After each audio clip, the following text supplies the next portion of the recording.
Assalamualaikum warahmatullahi wabarakatuh. Sobat WK, jumpa lagi dengan saya Eko Priyono, manajer peliputan Warta Kota. Sekarang saya berada di wilayah Mampang, di depan restoran Harusai. Anda bisa lihat di belakang ini terdapat banyak gambar wajah Chong Sung Kim, caleg Partai Golkar. Beliau akan maju di DPR RI, Dapil 2, Jakarta. Apa motivasinya? Kenapa orang Korea Selatan yang sudah WNI berniat maju ke parlemen? Saksikan terus tayangan ini.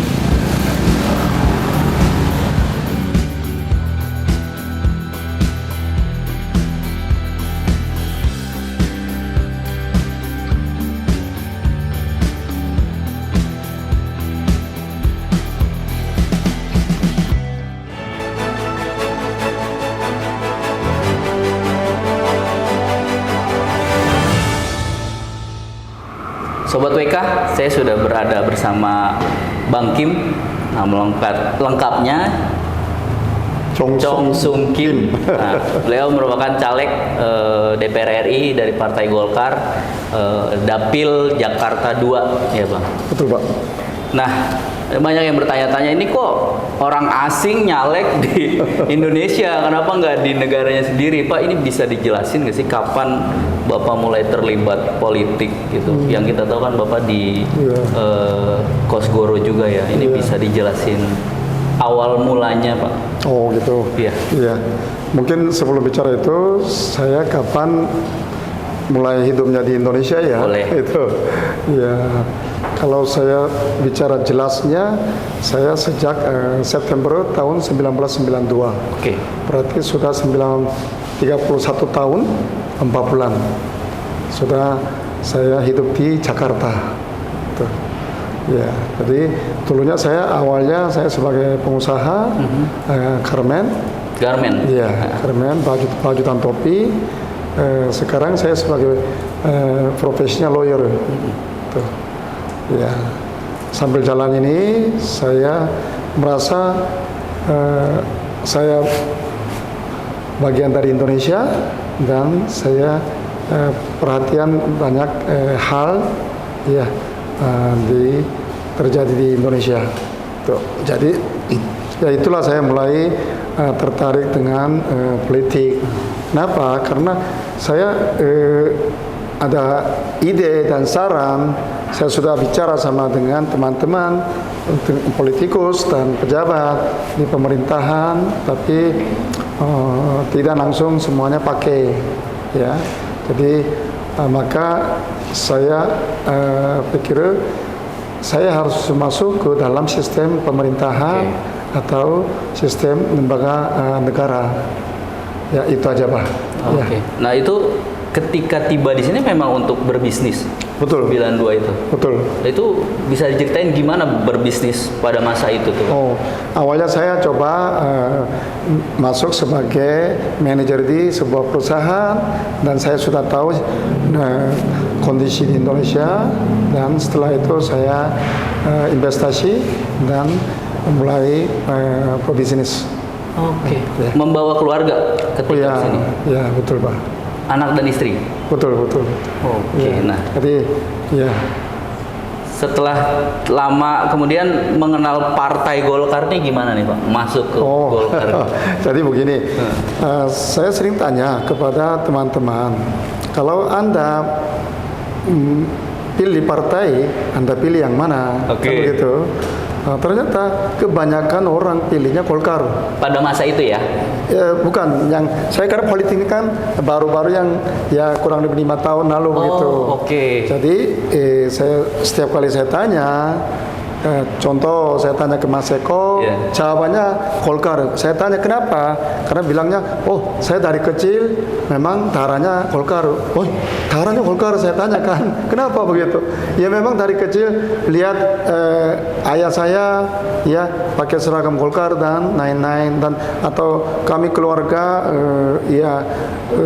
PNS, kami keluarga tentara, kami keluarga polisi, seperti itu. Jadi kebanyakan saya ketemu orang-orang jawabannya pilihannya Golkar begitu ya. Jadi ya kalau memang kebanyakan warga negara Indonesia suka partai itu, ya berarti saya juga harus ya masuknya ke partai itu. Oh, oke. Ya itu aja begitu. Ya. Kemudian apa visi misi yang Bang Kim bawa untuk maju sebagai anggota dewan? Ya, Program. saya karena saya setiap kali datang ke Dapil, keluarnya semua itu biaya pendidikan. Oke. Maka mereka hampir sudah patah semangat tuh, karena sebabnya keterbatasan ekonomi orang tua. Walaupun mungkin anaknya pintar sekali, ya punya bakat akademisi, tapi tetap mereka tidak bisa lanjut karena kurang biaya, gitu, ya. Dan kebanyakan orang bicara juga sudah daftar calon beasiswa, tapi tetap ujungnya nggak dapat, begitu. Jadi, ya maka saya pikir yang anak bangsa ini apabila mereka mempunyai bakat segi akademis, saya ingin bikin mereka maju. Tuh. Dengan caranya bagaimana? Caranya saya bawa mereka kuliah di Korea. Ya, dengan cara sambil kerja, sambil belajar. Tuh. Kenapa? Kalau saya bicara begitu, warga-warga di Dapil saya bilangnya, kami tidak bisa di Indonesia pun, kok Bang Kim bisa bawa ke luar negeri begitu. Di sini nyari kerja susah, Bang. Ya, kok itu bisa dibawa ke sana? Ya, itulah pasti mereka langsung, oh apa ini benar begitu.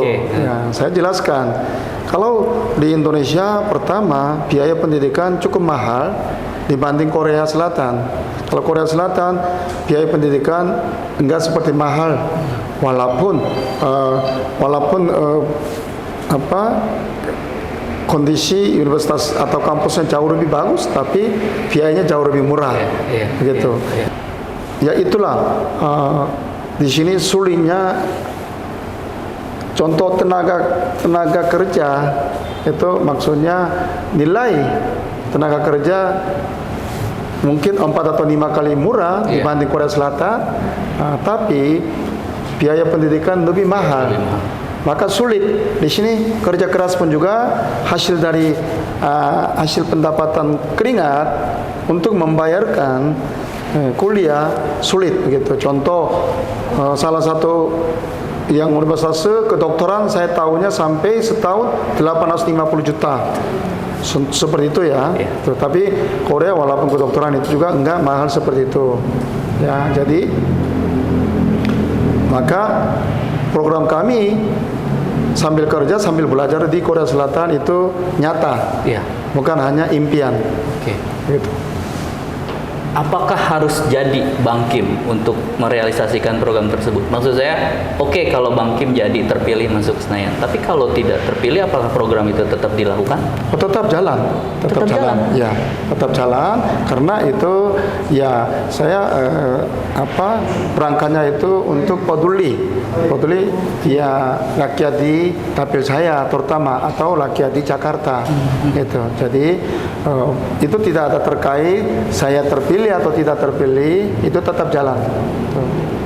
Ini caranya bagaimana ya, Bang? Maksudnya Abang sudah kerjasama dengan universitas apa? Kemudian artinya harus bekerja sama dengan perusahaan sana juga. Itu mengkomunikasikannya gimana, Bang? Nah, begini, kami sudah mendirikan satu wadah, namanya Yayasan Bangkit Peduli. Yayasan Bangkit Peduli. Ya. Nanti kami yang kriteria-kriteria itu akan umumkan di dalam website kami. Gitu. Nanti anak-anak Jakarta mereka daftar ke situ dan kami seleksi, dan orang-orang itu harus bisa bicara berbahasa Korea, ya, dan lain-lain sudah memenuhi syarat kriteria itu akan proses administrasi pendaftaran. apabila sudah dapat konfirmasi dari sebuah kampus di Korea, itu baru proses keberangkatan. Oh, mereka seleksi sendiri ya? Ya. Oke, cari kampusnya sendiri ya? Ya, Oke, jadi mereka kalau tidak bisa seleksi sendiri, nanti kami rekomendasi dan kampus Korea baru mereka menentukan. Iya.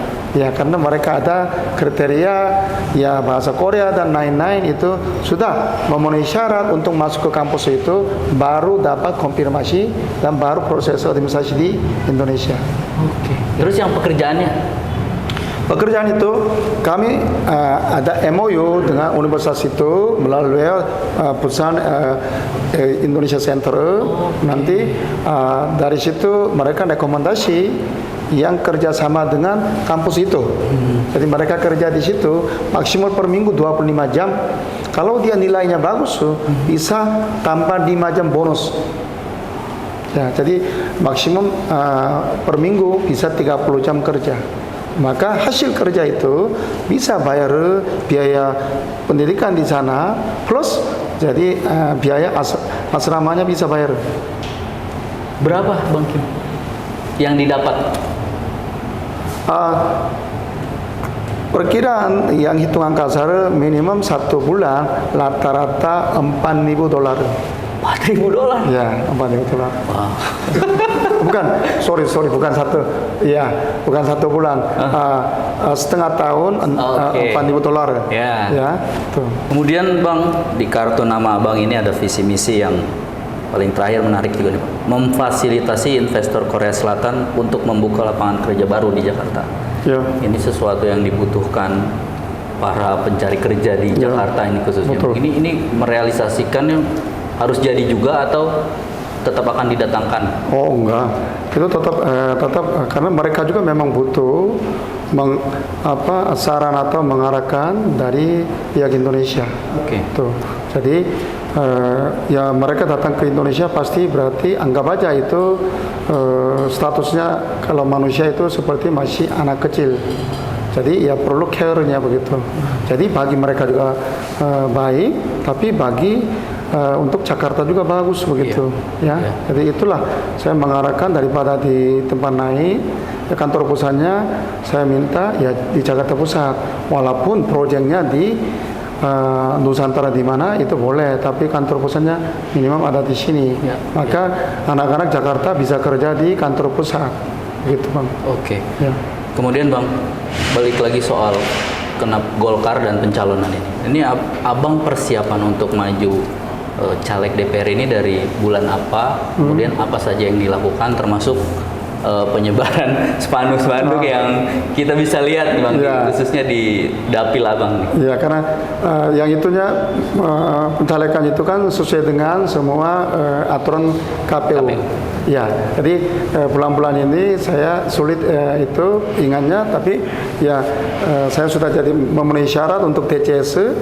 Ya, kalau nggak salah pada bulan Mei, begitu, dan sudah memenuhi syarat sebagai DCT pada bulan Oktober. Ya, dan setelah DCT baru KPU umumkan saya menjadi sebagai caleg. Ya, itu aja itu. Jadi ini saya sesuai dengan prosedural itu, saya ikut peraturan perundang-undangan yang berlakunya. Kemudian terkait spanduk ini ada strategi khusus atau? Kenapa? Spanduknya agak itu kurang mencolok. Karena kami jadi kok bisa gitu, orang asing gitu deh. Dan tempat-tempatnya tuh apa ya, strategis mungkin ya. Oh itu gitu. Kelihatan banget kebaca gitu. Ya mungkin dari desain saya pikir begini, saya kan memang wajah baru. Orang baru, wajah baru di politik. Tuh. Jadi bagaimana ini supaya warga-warga di dapil saya bisa gampang ingat gitu kan. Jadi ya saya akuin aja, saya wajah baru. Karena orang baru, ya pasti saya membawa semangat baru. Karena semangatnya baru, gerakan juga pasti baru begitu. Iya. Ya, dengan yang 3 ini untuk apa? Untuk rakyat, untuk Jakarta, untuk Indonesia maju.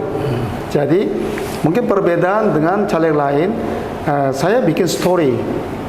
Ya, yang kehadiran saya dengan story-nya, maka butuh 6 Palio satu paket begitu. Iya, iya. Ya mungkin itu sedikit beda kali ya. Jadi Nah, soal pendanaan ada dari partai atau pure dari abang sendiri? ya itu ya semuanya harus ya sesuai dengan caleg sendiri. Tuh. Oke. Nah, balik soal WNI, Bang. Oke lah, Abang sudah tinggal menetap usaha di sini. Kenapa berkeinginan untuk mengubah kewarganegaraan? Atau di Ya. Korea Selatan dua kewarganegaraan atau harus dilepas? Oh enggak, harus lepas. Harus lepas juga single nationality. Iya. Di sini juga single nationality. Ya. Jadi saya sesuai dengan itu sudah lepas Korea saat saya sebelum menjadi WNI. Karena persyaratan mau sumpah harus lepas dulu. Oke. Jadi saya lepas duluan warga negara Korea, baru saya sumpah sebagai warga negara Indonesia. Berarti di tahun 2013. 13. Ya. Kenapa? Tadi saya awal udah bicara, karena saya sudah cukup lama, saya merasa saya sudah jadi bagian Indonesia. Dan ya kenapa merasa seperti itu? Karena saya memang suka Indonesia dan cinta Indonesia, begitu. Ya kenapa cinta? Itu kenapa suka? Pasti ya, ya Mas Eko tanya ya begitu. Karena kultural sosial. Kalau Mas Eko kalau lihat mungkin di luar film Korea, kehidupan sehari-hari warga Korea sangat mukanya tegang, serius, kurang senyum, kurang nama. Apalagi matanya kecil, kesannya kalau diam kayak marah begitu. Iya, iya, iya. Ya, begitu. Ya, jadi kalau diam pasti kesannya marah begitu. Ya, dibanding tuh kalau orang Indonesia ya senyum, ramah, ya dan baik, dan itulah saya suka dan cinta Indonesianya, gitu. Ya, dari kulturnya sosial, saya awalnya begitu ya, maka saya sampai segini lama saya hidup di Indonesia, tuh. Jadi ya sambil jalan saya merasa sudah bagian Indonesia dan saya harus do something, gitu ya, sesuatu harus lakukan untuk Indonesia. Tuh. Jadi apa yang harus gitu. Saya selama itu bisnis hampir 30 tahun ini, saya berarti mempekerjakan kepada orang Indonesia kan cukup banyak, begitu. Ya, sekarang coba saya, ide saya, pengalaman saya lebih produktifnya apa, begitu. Maka saya kira saya maju. Tuh, kenapa saya menjadi sebagai anggota ya pemerintahan atau anggota lembaga negaranya. Itulah sebab saya maju. Oke. Ya. Abang kan katanya udah mengaku lama tinggal di Jakarta, Ya. 31 tahun 4 bulan. Ya. Bisa disebutin nggak nama-nama gubernur? Ya boleh dari belakang, boleh dari mulai Abang tinggal di Jakarta tahun 92. Iya, seingat saya begini, Bastioso itu cukup lama, gitu. Seingat saya kayaknya saya datang udah Bastioso, habis Bastioso Fauji Bowo, habis Pak Fauji Bowo Pak Jokowi, habis Pak Jokowi karena Pak Jokowinya maju sebagai presiden, Pak Ahok, ya Pak Ahok, habis Pak Ahok adalah Pak Anies. Anies. Ya. Oke, berarti sah nih ya warga Jakarta. Gimana udah betul? Udah. Terima kasih. Kalau melihat perkembangan Jakarta dari Abang datang sampai sekarang, Iya, penambahan sangat signifikan itu adalah kendaraan-kendaraan mobil atau motor itu sangat banyak. Tuh, karena itunya banyak konsekuensinya yang itu pollution juga, pollution terus macet, ya itu, ya. Kalau kedua yang itu pembangunan gedung ya Cakep banget. ya Ya, high risk-nya itu banyak sekali gitu. Dari BNI 46 ditambah yang SCBD, Mega Kuningan dan sekitarnya. Itu kelihatan sekali begitu. Ketiga, untuk fasilitas transportasi umum ya, yang apa LRT, busway atau flyover yang jalan flyover punya itu sangat banyak di mana-mana itu. Oke. Nah, kemudian pernah nggak merasa apa sekarang kalau itu perundungan, dibully? Kan dulu kita belum bisa terima orang asing gitu. Pernah nggak mengalami hal itu ketika ada di sini? Iya, pernah, tapi saya pikir itu wajar ya. Oke. Wajar begitu ya. Beda dengan kayak di Amerika atau di negara lain Yang memang itu sudah ya, ini ya, sangat tidak wajarnya banyak terjadi. Iya. Tapi selama saya hidup di Indonesia nggak pernah terjadi tidak wajar gitu. Masih wajar-wajar saja Ya, berarti ya? wajar dan pantas saja, walaupun ya ada sedikit perbedaan atau ya ras dan yang apa suku dan lain-lain gitu. Ya ada. Gitu. Maka saya pernah sampai mencari keadilan, ya dan akhirnya pelaku itu permohonan maaf dan keluar di koran Kompas dan koran yang lain. Dia 3 koran dia Nyampaikan iya, maaf. sampaikan permohonan maafnya di halaman 1 begitu. Iya. Halaman 1 atau halaman berapa? Iya, seperti itu. Pernah, tapi itu pun juga saya pikir masih bisa terima wajar. Oke. Kenapa? Karena sudah dia permohonan maaf juga seperti itu. Jadi ya di Indonesia semuanya ya baik dan oke aja. Ya, oke. Bang, saya agak sedikit ke personal nih. Ini kan nama Abang Chong Sung Kim. Ya. Sedangkan Kim itu kan marga yang mewah apa top, atau berarti kan dari keluarga Marga raja. itu mayoritas di Korea Selatan Ya. maupun Korea Utara. Nah, sedangkan presiden kan juga ininya ada Kimnya juga. Ya. Apakah silsilah itu ada di keluarga Abang atau bagaimana sih soal marga Kim? Oh, tidak juga begitu. Memang karena Kim itu marga itu walaupun tulisannya Kim, tapi ini asal usulnya dari mana? Ini Kim Semarang atau Kim Surabaya atau Kim Pontianak atau Kim mana? Jadi beda-beda itu asal usulnya Kimnya, gitu ya. Tapi walaupun sama-sama dari Kim Surabaya, itu. Jadi di dalam pencatatan itu dulu ada Kim mana, ada tulisannya. Jadi biar tahu akarnya itu. Tapi walaupun sama juga karena saking banyak ya kita nggak kenal, kecuali ya saudara langsung inti ya baru itu aja. Tapi apakah mayoritas ada yang dari bangsawan gitu Kim ini? Atau karena saking banyaknya? Memang saya turunan itu Raja Kim Suro ke-73. Bang Kim? Ya, ke-73. Tapi di Korea itu nggak hitung. Karena ya udah kecuali keturunan mungkin ketiga ya mungkin masih hitung gitu ya. Ke-73 ya udah kali 30 tahun aja berapa? Udah 2.000 lebih. Kan begitu. Jadi juga ya. Jadi sama dia juga kan yang mungkin Mas Eko bisa lihat yang nonton Dynasty Joseon. Kan sering muncul Dynasty Joseon. Itu Joseon itu kan marganya Lee. Lee itu hampir 540 tahunan mereka sebagai raja. Lee-nya banyak sekali sampai sekarang, tapi mereka karena sebagai anak bangsawan enggak juga begitu. Iya. Termasuk berarti para pemain bola ya, Park Ji-sung tuh, terus Hang Sang-min sekarang itu sama. Beberapa marga ada keturunan raja ada, tapi di luar itu tidak ada. Oke. Kemudian ini soal gelar nih. Ini kan sarjana hukum dan master. Itu berarti kan pendidikannya di Indonesia ya? Betul. Boleh diceritain nggak ini dari mana nih asal usulnya? Oh, kenapa masuk ke yang ini begitu maksudnya? Iya. Oh, ya. Kembali lagi yang tadi, saya sudah merasa bagian dari Indonesia. Berarti kan saya harus betul-betul perlu tahu ya Indonesia. gitu.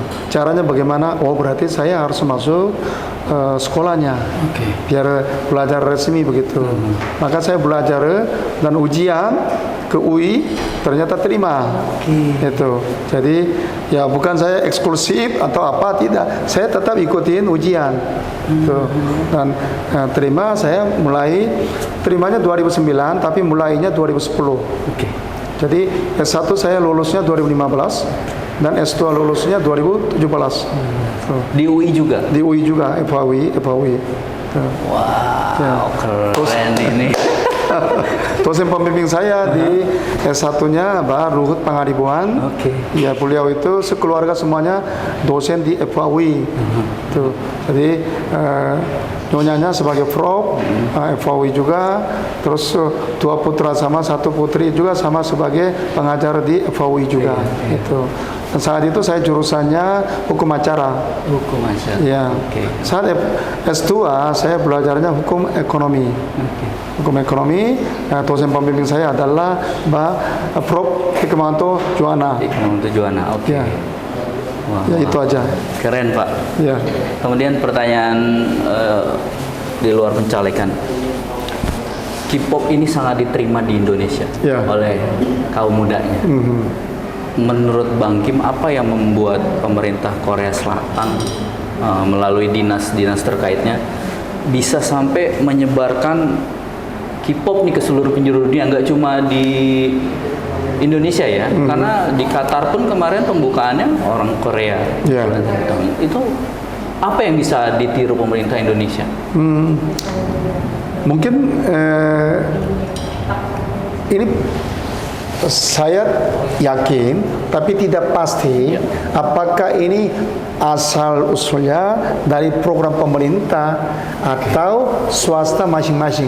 Tapi saya yakin ini mulainya dari swasta masing-masing. Karena memang cenderung orang Korea banyak punya jiwa kreatifnya tinggi, gitu ya. Dan dari dulu memang seni ya itu sangat tinggi tuh. Jadilah awalnya mungkin program swasta ya, tapi ini karena sudah cukup besar pasti pemerintah juga dukung. Ya seperti itu. Tapi lebih detail ya, pasti karena saya bukan pengamat di bidang itu, saya sebatas bicaranya sampai di situ. Jadi memang berawal dari apa ya, pihak swasta dulu ya yang ingin memperkenalkan budaya Korea ke luar gitu.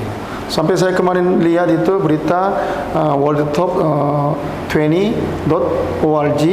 Di situ kampus-kampus universitas di dunia itu bikin negara mana itu paling top sampai ya 200 berapa puluh itu udah bikin, gitu ya.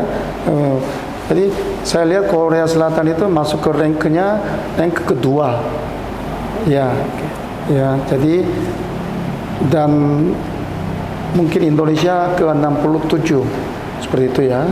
Tapi saya nggak tahu yang penilai itu kriterianya apa, tapi saya lihat cuma hasilnya saja. Jadi mungkin hal-hal itu ya menunjukkan memang anak-anak Korea itu punya sangat punya yang kreatifnya.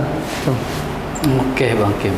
Karena ini masih masa kampanye, Bang Kim silakan mengajak konstituennya terkait pemilihan. Silakan saja Bang, ke mana? Sini ya? Gitu. Ya, terima kasih. Ya. Selamat siang yang warga-warga di dapil saya, terutama Jakarta Pusat, Jakarta Selatan, dan luar negeri. Tuh. Nama saya Jong Song Kim, saya nomor urutan 7 dari Partai Golkar. Tuh. Ya, apakah warga-warga dapil saya menyetujui saya menjadi perwakilan dari warga-warga Tapin saya kalau menyetujui nanti menunjukkan setuju gitu. Ya, jadi karena memang pemerutan saya 7 ya berdasarkan setuju dari ya warga saya gitu ya, dan ya itulah saya mau maju, bukan saya mau cari ya kekayaan saya atau menambahkan aset pribadi saya atau ada tujuan korupsi. Saya sama sekali tidak ada. Saya betul-betul mau kerja untuk masyarakat di dapil saya atau di masyarakat Jakarta atau rakyat Indonesia semuanya. Itu program saya utamanya ya pendidikan, supaya anak-anak bangsa kita yang keterbatasan kemampuan orang tua dia harus berhenti ya belajar terusnya itu. Saya ingin mau bawa mereka maju terus ya itu.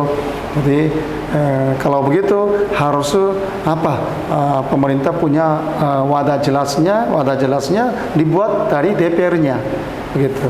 Maka saya maju ke DPR supaya ada wadah jelasnya ya untuk pemerintah melaksanakan ya untuk kedepannya bagi anak-anak bangsa kita ya.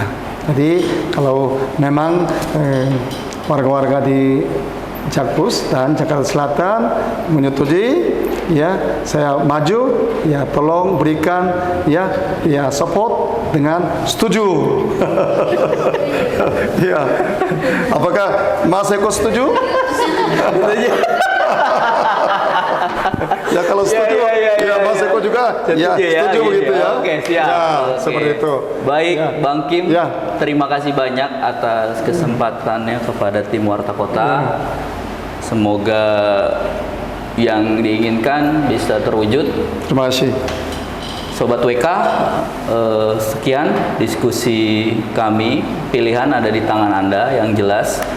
Mari datang beramai-ramai ke TPS pada 14 Februari 2024. Pilih yang menurut kalian bisa memperjuangkan hak kalian. Pilih yang menurut kalian pemimpin calon anggota dewan yang punya karakter dan amanah. Sekian, sampai jumpa pada narasumber berikutnya. Wassalamualaikum warahmatullahi wabarakatuh. Selamat. Terima kasih semuanya ya. Terima kasih. Terima kasih semuanya. Ya, terima kasih Mas Eko. Terima kasih. Jangan lupa subscribe ya.